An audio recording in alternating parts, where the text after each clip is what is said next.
Hello everyone, তো নিয়ে এসে আরেকটা মিনি ব্লগের সঙ্গে তোমাদের সঙ্গে। তো তোমরা সবাই কেরম আছো? আই হোপ কি তোমরা সবাই অনেকটাই ভালো আছো। আমি भी অনেকটাই ভালো আছি। তাই এইটাই হচ্ছে গত বুধবারের ভিডিও। তা আমি স্নান দান করে একটা নতুন একটা শাড়ি পরে, তো শাড়িটা কিরম লাগতেছে কমেন্ট জরুর করো। তারপরে আমি শাড়িটা পরে স্নান দান করে এসে ঠাসিদার চলে গেছি রান্নাঘরে যাই। খিচুড়ির সঙ্গে তো না 5টা ভাজা भी করতে হবে, তাই আমি এই যে 5 পদ কাটে ভালো করে ধুয়ে লবণ হলদি দিয়ে ভালো করে ভেজে নিলাম।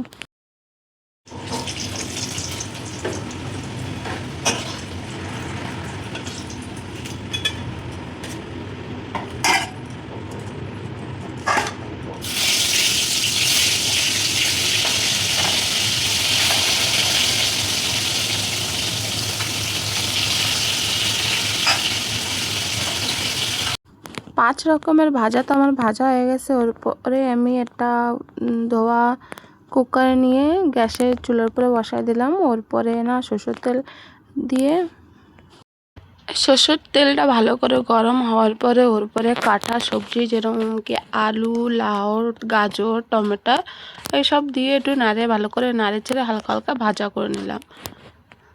ওর পরে এর ভিতরে স্বাদ অনুসার লবণ, যে যেরকম লবণ খাও কম বেশি সেরকম লবণ, হলদি, গুঁড়ো লঙ্কা, অল্প একটুখানি ধনিয়া পাউডার এইসব দিয়ে ভালো করে সবজিটা মিক্স করে নেব।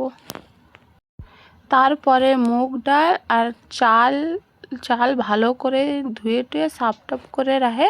ওর পরে কুকারের ভিতরে এই ধোয়া চালটা দিয়ে দেবো।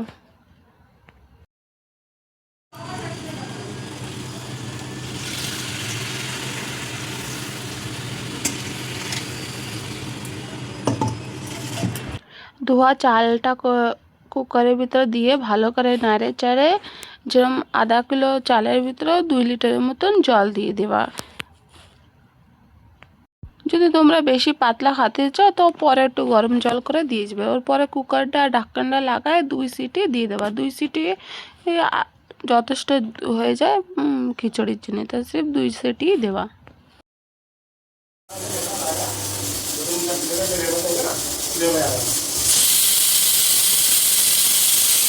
কুকারেতে হাওয়া বেরোয় যাওয়ার পরে একটুখানি ফুটায় নেবা। ওর পরে দিয়ে দেবা সোমবারের জন্য কড়াইতে সরষের তেল, ওর পরে জিরা, শুকনো লঙ্কা আর তেজপাতাটা হালকা ভাজে নেবা।